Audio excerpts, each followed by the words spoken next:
Alors, bonjour à tous, je me nomme Benjamin Lausière, je suis ingénieur en géomatique chez WSP. Je suis gradué de l'Université Laval depuis maintenant 3 ans. Donc, aujourd'hui, ce que je vais vous présenter, c'est les études d'impact numérique, donc différents exemples qu'on a produits chez WSP. Donc, sans plus tarder, allons-y.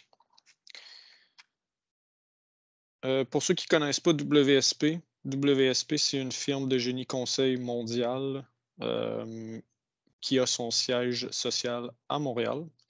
Qui emploie plus de 49 000 personnes à travers le monde.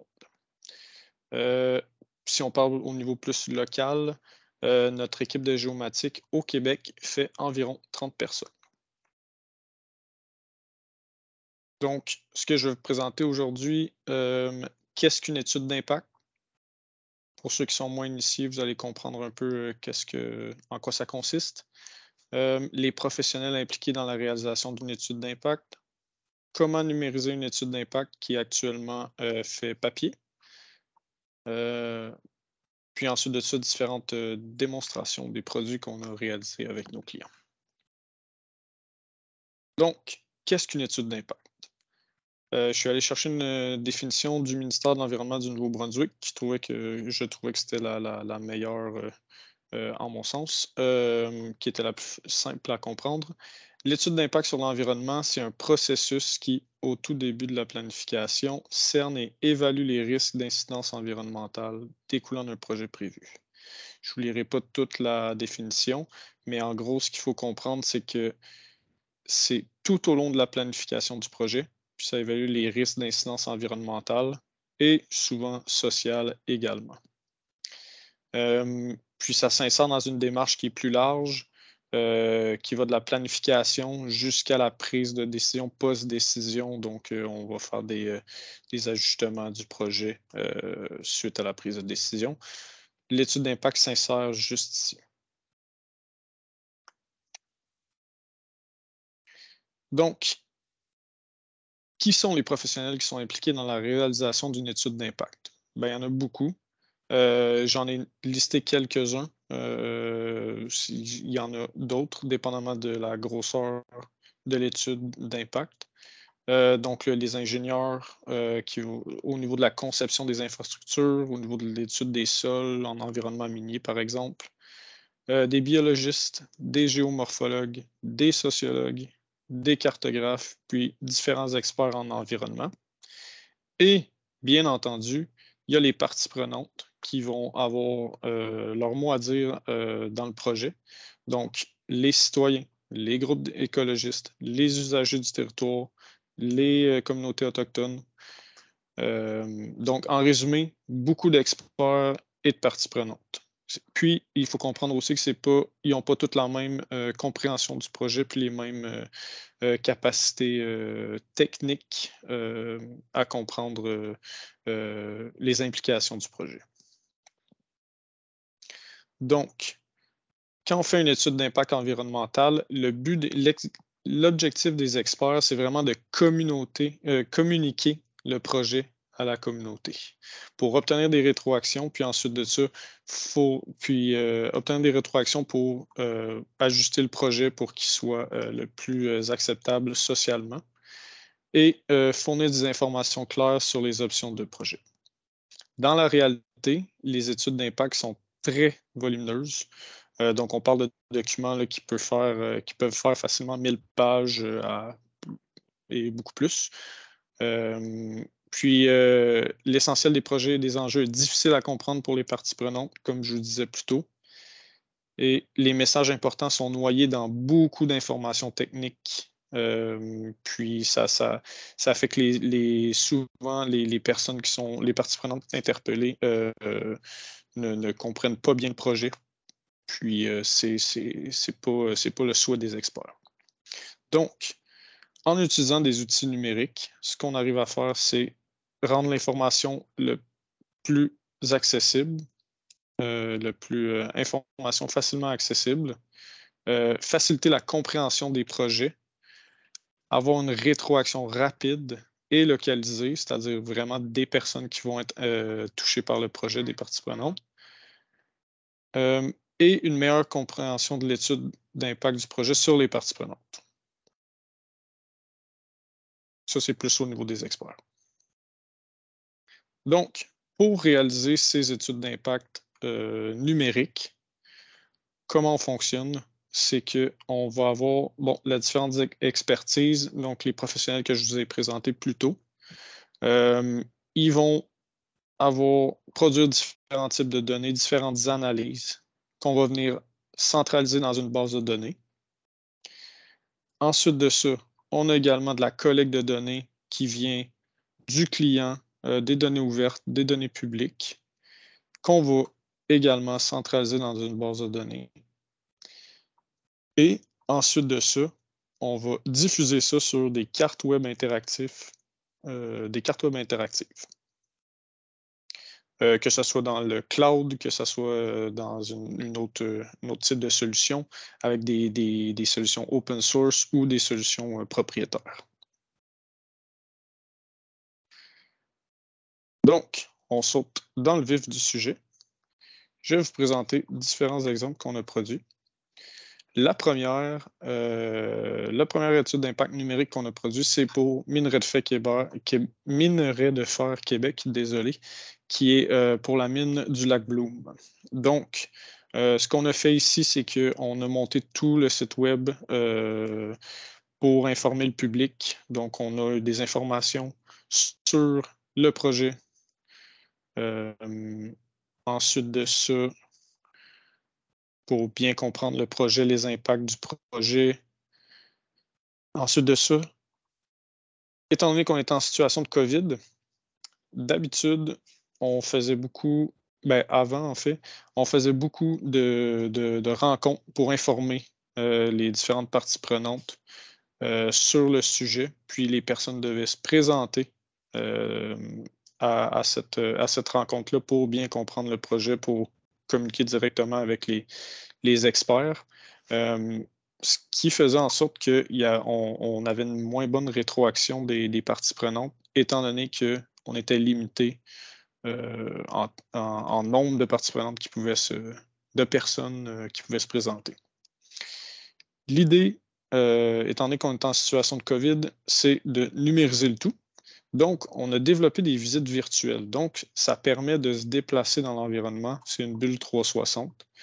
Là, on a une bulle 360 de l'usine, par exemple.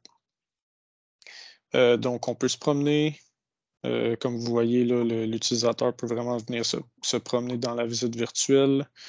On a un résumé de l'étude d'impact. Si je clique là-dessus, vous voyez, on a un résumé de l'étude d'impact qui apparaît. De s'écharger un petit peu.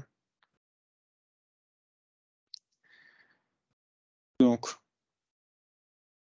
on a des documents. Ensuite de ça, on peut mettre différentes informations dans cette visite virtuelle-là, donc pour vraiment présenter les impacts aux parties prenantes. Il y a évidemment la portion de carte interactive. Donc ça permet à l'utilisateur vraiment de bien situer le projet, de bien voir l'impact du projet sur une carte. Et évidemment, c'est dynamique. Donc, je peux me déplacer dans la carte.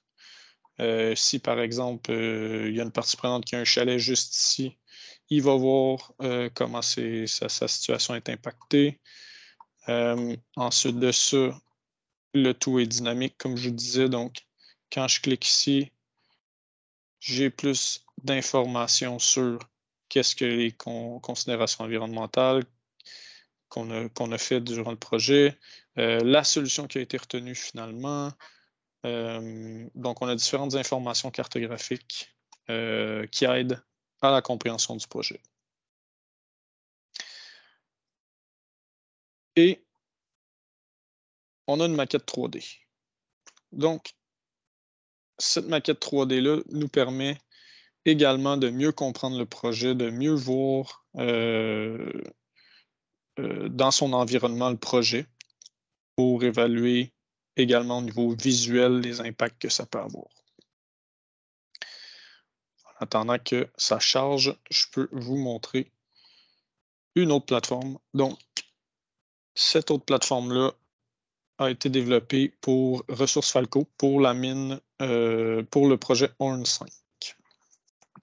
Donc ici, on a développé un autre type de plateforme qui est plus au niveau de la bulle 360 encore là et qui va venir présenter, par exemple, le projet. Donc, l'utilisateur peut se promener dans la salle virtuelle, venir s'informer sur le projet. On a des composantes cartographiques également, dynamiques. Donc, ça permet vraiment de bien comprendre le projet.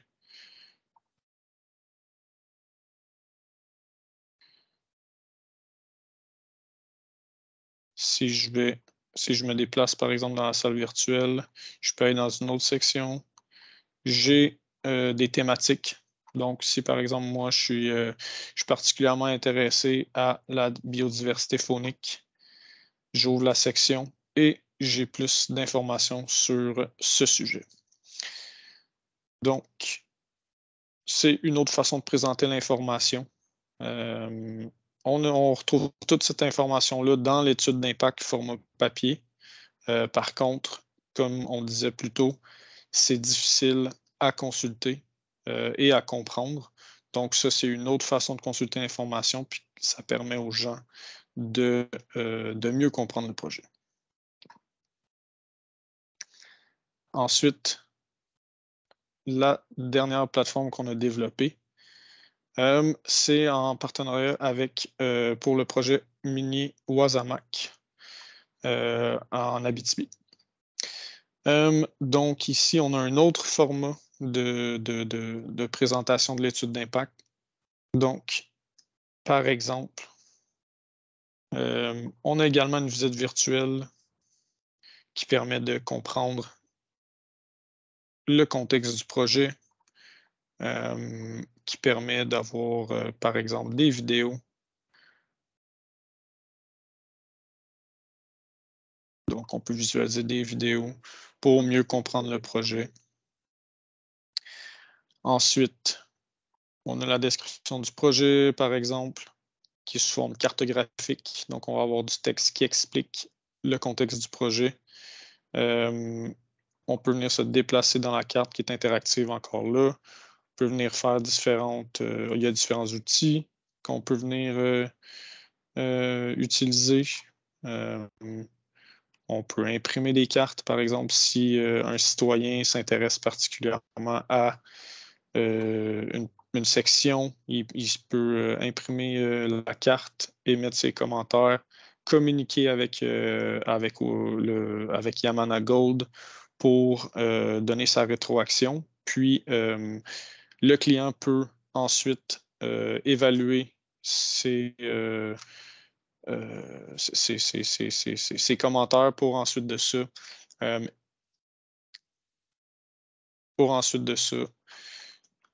changer le projet pour mieux l'accommoder dans le cas échéant. Alors, OK. Je voulais vous montrer un peu la maquette 3D qui est une autre technologie là, qui permet. Désolé, c'est pas facile à contrôler. Donc, on est à vol d'oiseau, donc on peut venir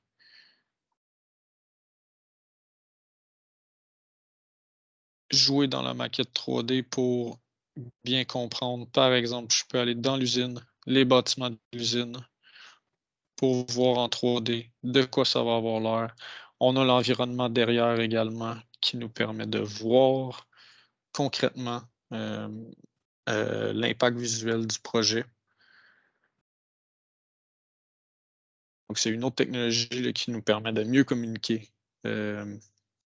les impacts du projet.